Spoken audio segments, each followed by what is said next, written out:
Então, no plano frontal, a gente faz a análise hoje frontal posterior, porque a maioria das esteiras, das clínicas do Trata, a gente não consegue fazer análise frontal por conta do painel dela. Então, a gente desenhou, né, um modelo de análise frontal posterior, que a gente chama, que é analisar o cara correndo de costas. Então, agora no plano frontal, a gente continua avaliando as mesmas coisas. Inclinação do tronco, ipsilateral e contralateral. Queda da pelve, né, que a gente chama de inclinação da pelve contralateral ou inclinação ipsilateral. Valgo e varo de joelho. Então, uma análise frontal da corrida seria basicamente isso daqui, frontal posterior. O que é comum nós encontrarmos nessa análise? É comum que você encontre varo dinâmico do joelho e nem tanto valgo dinâmico do joelho. Isso, você tem que tomar um pouco de cuidado porque faz parte um pouco da limitação do método dessa análise. Porque como a gente utiliza a análise posterior para avaliar isso, muitas vezes esse marcador da pelve ele fica um pouquinho mais para dentro e o marcador do joelho pode ficar um pouquinho mais para fora, e isso pode levar a um varo de joelho, mesmo no momento que o indivíduo faz valgo. Ou às vezes ele faz valgo de joelho e o joelho na parte da frente roda para dentro, só que aqui atrás o marcador vem para fora. E aí você pode ver um varo de joelho. Então a gente acaba levando mais em consideração o valgo dinâmico do joelho que a gente encontra no step down, nem tanto nessa análise posterior, porque é muito difícil você encontrar valgo dinâmico aqui e é muito fácil encontrar varo dinâmico. Então se você tiver em dúvida, pega o celular mesmo e filma só a perna dela ali da frente. Você já vai ter ideia se ela tem um valgo dinâmico ou não durante a corrida. Celulares hoje têm câmera lenta, dá para usar isso, tá? Essa medida não é muito confiável mesmo, tá? Mas foi uma adaptação que a gente encontrou por conta das esteiras. A análise da pelve e a análise do tronco são totalmente confiáveis. Inclusive essa análise da pelve é uma análise validada com relação a 3D. É uma análise muito interessante você levar em consideração. Então a gente acaba observando muito a queda da pelve nesse plano, tá? Então toda vez que você encontrar uma queda da pelve aumentada, sem querer, aumentada, existem duas possibilidades, tá?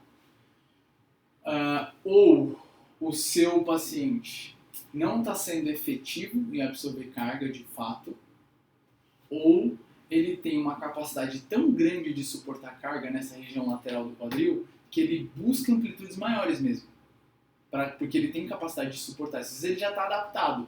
Então pode ser que você encontre um aumento de queda da pelve num cara que não tem dor no quadril, por exemplo, na região lateral do quadril. A gente sabe que quanto maior a queda da pelve em atividades dinâmicas, maior é a sobrecarga lateral do quadril. Mas por que algumas pessoas têm uma queda da pelve tão grande e não tem dor no quadril, sendo que isso tem uma sobrecarga tão grande assim? Porque provavelmente ele já se adaptou a suportar a carga dessa forma.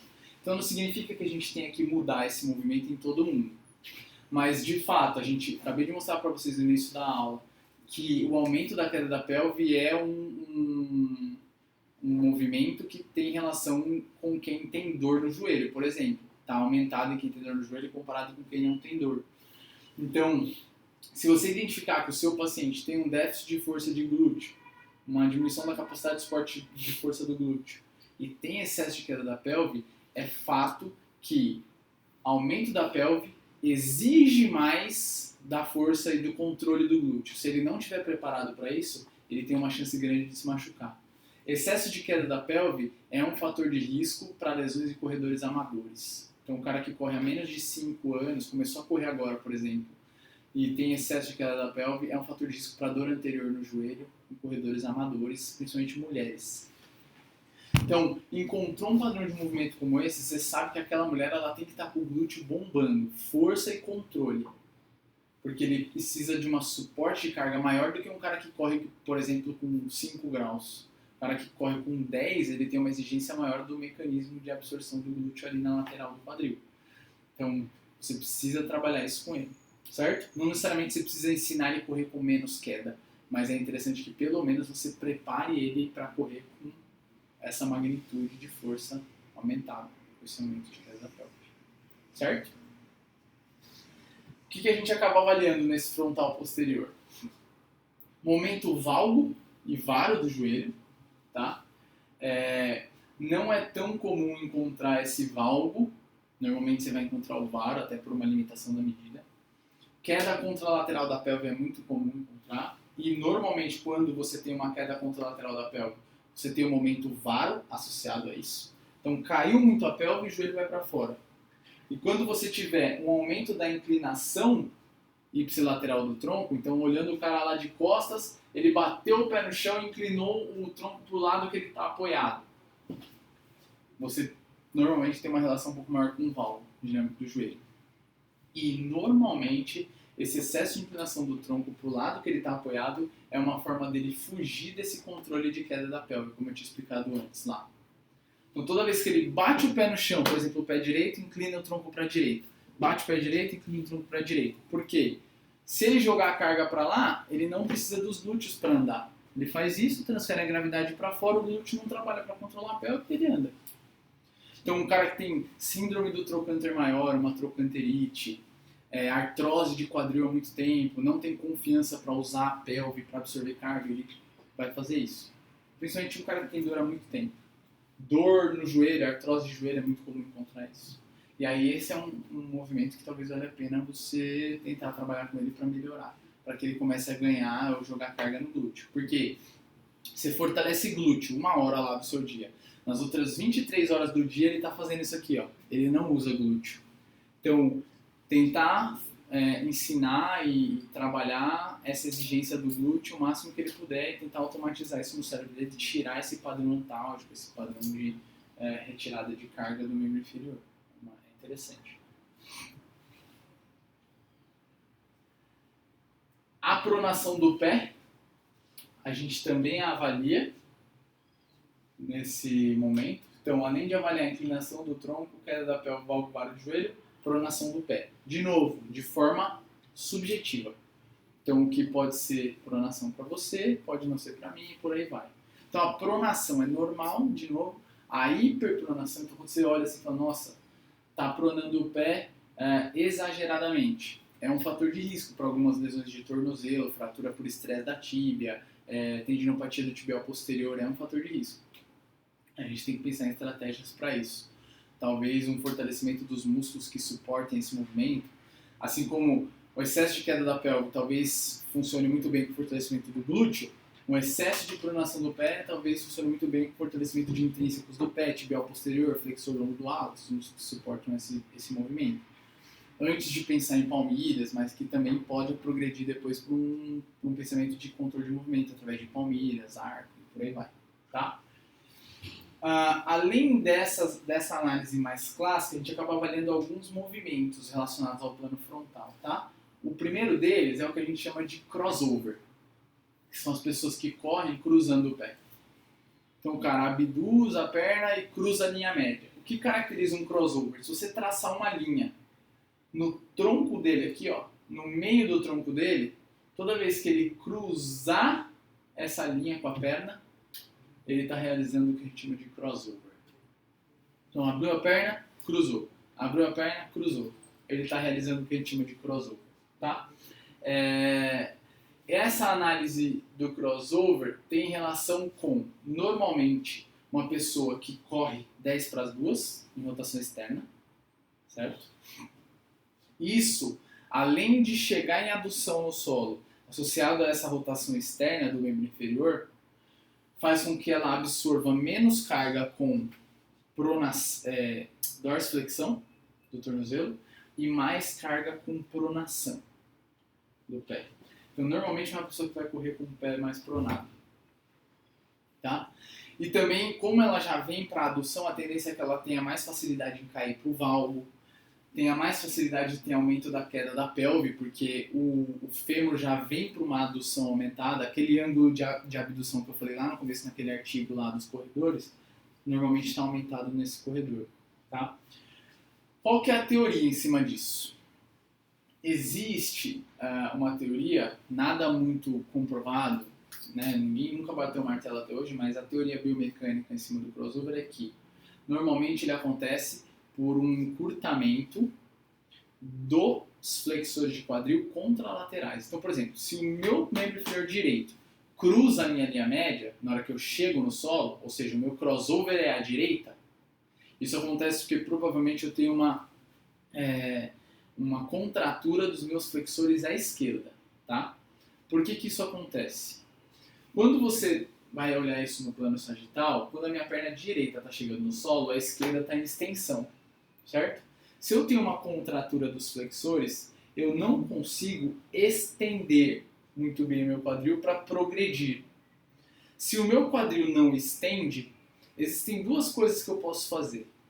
Ou eu aumento a minha lordose, tipo, empino a bunda e faço uma inclinação anterior da pelve, o que faz com que eu consiga ir mais para frente sem estender o quadril, certo? Porque eu encurto aqui os flexores que estão encurtados, então eu não exijo deles para a extensão de quadril, mas eu faço isso às custas da minha lombar.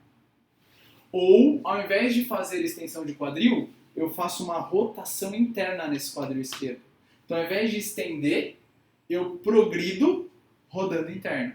Só que quando eu faço a rotação interna, a minha perna direita cruza a minha linha média. Então, ao invés de progredir estendendo, eu progrido rodando interno.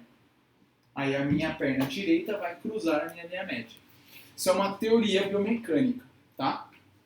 Então, normalmente a gente correlaciona esse padrão de crossover com o teste de Thomas, que é o teste para avaliar encurtamento dos flexores de quadril. Então, na análise clínica, a gente faz o teste de Thomas e depois tenta correlacionar esse padrão de movimento com o teste de Thomas, se ele está positivo ou não. Tá bom?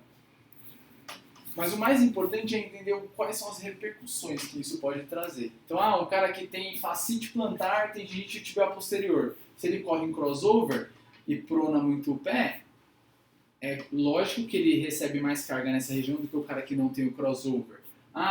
Ele tem dor na lateral do quadril e corre em crossover.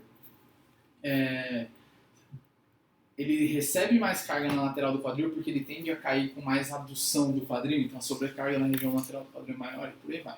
Tá? Existe como melhorar isso? Sim, com um treino de padrão de movimento. E se você observar uma relação com pessoas, talvez com alongamento de flexores de quadril. Mas muito mais importante também é tentar automatizar um padrão de movimento diferente desse. Então, com um treino de feedback, um treino que demora 3, 4 meses, às vezes, não é do dia para a noite. Tá? Aprendizagem motora mesmo, como se fosse ensinar ela a correr de novo. Isso não é muito fácil da gente fazer. Tem que colocar na balança se vale a pena ou não fazer isso, tá? A gente avalia, então, além do crossover, se o cara ele absorve carga com rotação lateral, que são os caras que andam 10 para as 2, ele pode andar 10 para as 2, mas sem fazer crossover, só os pés para fora. Ou se ele corre ou caminha com rotação interna. O que tem relação com isso? Tá? No caso desse paciente aqui, ele tinha uma artrose de quadril, então ele tinha um déficit de amplitude de quadril grande já, e provavelmente por isso que ele adotou esse padrão de movimento. A perna direita dele corre normal e a esquerda com aumento de rotação interna. Pelo déficit de amplitude que ele tinha, pela degeneração articular que ele tinha, talvez era uma forma dele buscar estabilidade naquela articulação. Porque se você roda interno, você aumenta a cobertura da cabeça do fêmur do acetábulo, aumenta a área de contato, você tem mais estabilidade, menos pressão. Talvez foi uma forma que ele encontrou de correr com menos sobrecarga. Mas normalmente, quando você vê uma pessoa que anda com o pé para dentro, que é o que a gente chama de toe-in, dedos para dentro, né? Tem isso no livro do Newman também. E toe-out, você tem um pouco de relação com versão do fêmur, com configuração óssea. Isso, pela configuração óssea do fêmur e do acetábulo. Qual é a relação? Uma pessoa que tem aumento da antiversão do fêmur, então o fêmur olha mais para frente do que o normal, teoricamente ele deveria andar 10 para as 2, certo? Porque o fêmur está assim, é como se fosse uma rotação externa. Só que ele busca estabilidade quando ele vai se movimentar. Então ele pega e joga os dedos para dentro, ele faz isso. Rotação interna. E aí é aquelas pessoas que você vê andando na rua com o pezinho para dentro, que é muito comum em criança. Isso acontece em criança porque a criança tem a antiversão do fêmur maior e conforme a gente vai maturando o esqueleto, a gente vai tendo uma diminuição dessa antiversão e aí adota a postura mais reta. Mas a criança anda com o pezinho para dentro porque normalmente tem a anteversão do fêmur e busca estabilidade. Quem corre 10 para as 2, possivelmente tem uma retroversão ou diminuição da anteversão do fêmur. Teoricamente deveria andar em rotação interna, né? Mas aí para fugir desse excesso de cobertura acetabular, o cara roda externo e anda 10 para as 2, né? Isso aqui também pode ter um pouco de relação com rotação externa da tíbia, mas normalmente com a conformidade óssea do quadril. E aí, se o cara tem isso por conformidade óssea, não tem muito o que fazer, certo? Você só tem que interpretar como ele se movimenta. Por exemplo, muita rotação externa, maior pronação normalmente, maior adução do quadril. Rotação interna, maior sobrecarga na região lateral do pé, um pé um pouco mais supinado, tem uma exigência maior, por exemplo, dos fibulares na hora de desprender o pé do chão, tem mais chance de ter dor na região lateral do pé e por aí vai pela sobrecarga. Então, se você preparar ele para correr assim, talvez ele consiga correr sem lesão. Se você preparar ela para suportar a carga nessa pronação, talvez ela consiga se manter na corrida sem lesão. Por isso que é importante entender como ele se movimenta, muitas vezes para você conseguir preparar ele para se movimentar daquela forma. Na maior parte dos casos, não para mudar como ele se movimenta, mas para como que você pode interferir ou melhorar a capacidade que ele tem de suportar aquele movimento. Uma outra alteração que a gente avalia, e que normalmente o pessoal tem bastante dúvida, é o que a gente chama de medial e lateral heel whip.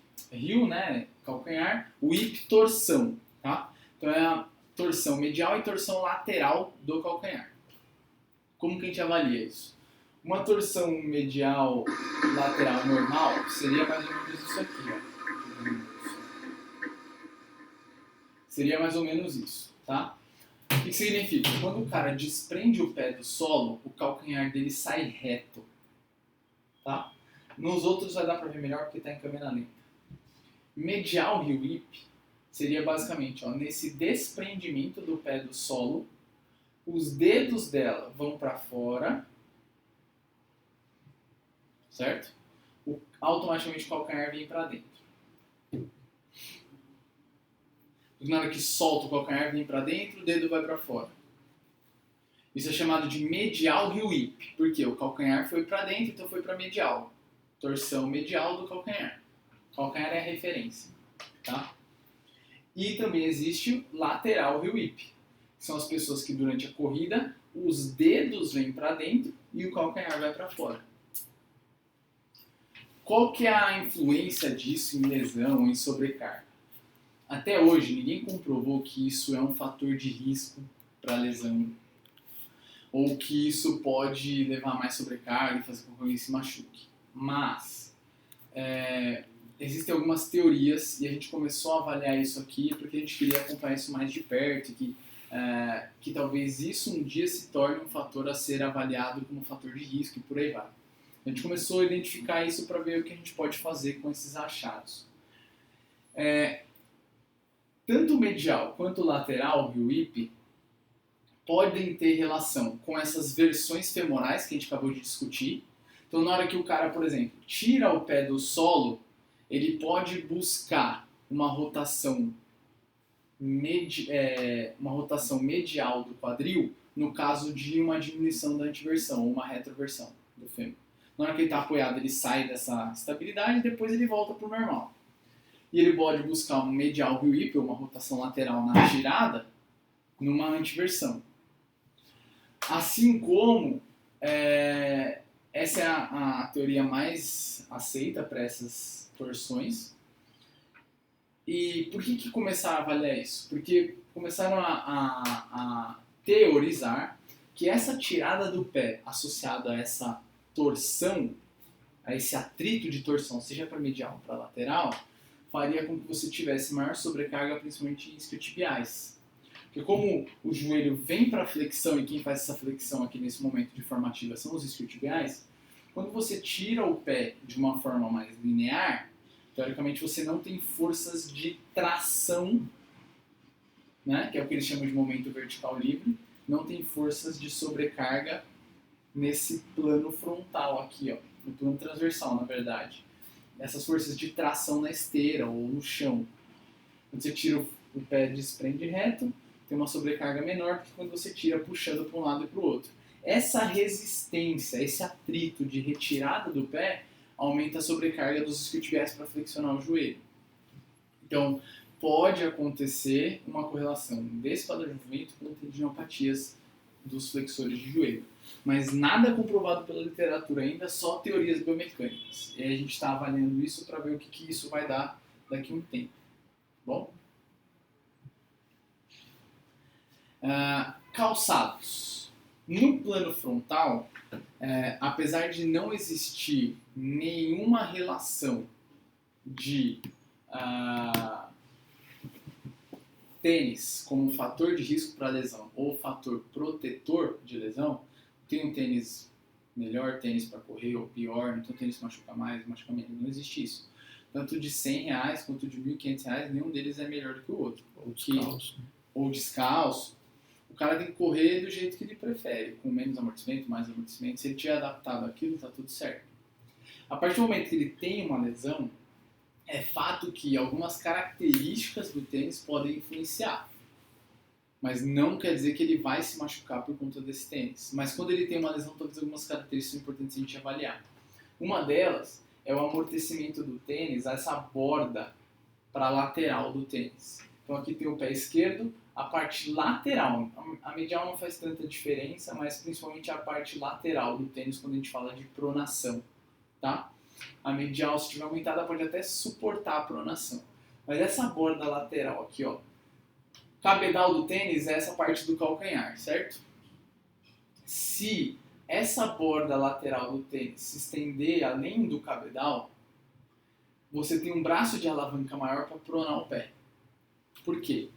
Você adotando que o eixo de rotação do tornozelo é esse aqui, ó, essa bola branca, certo?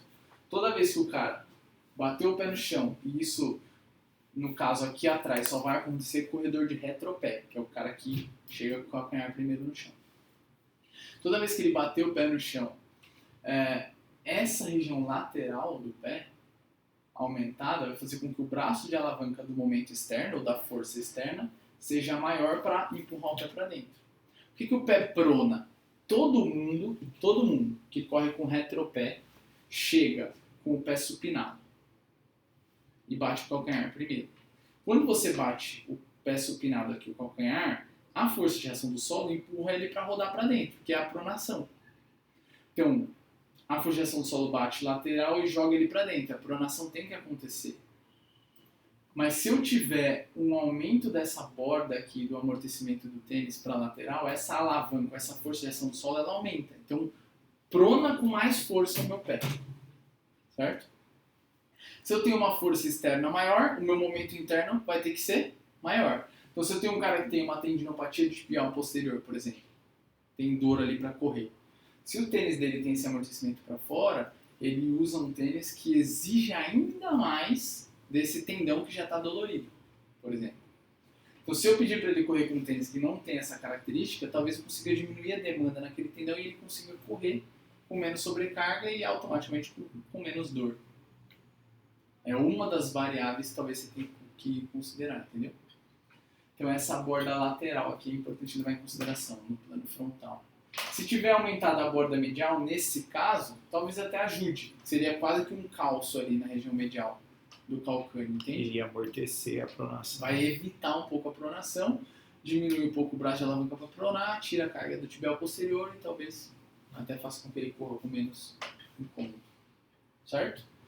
Aí quando a gente fala do plano sagital, a gente fala de outras características do tênis sagital e também de amortecimento, descalço, qual que é a diferença.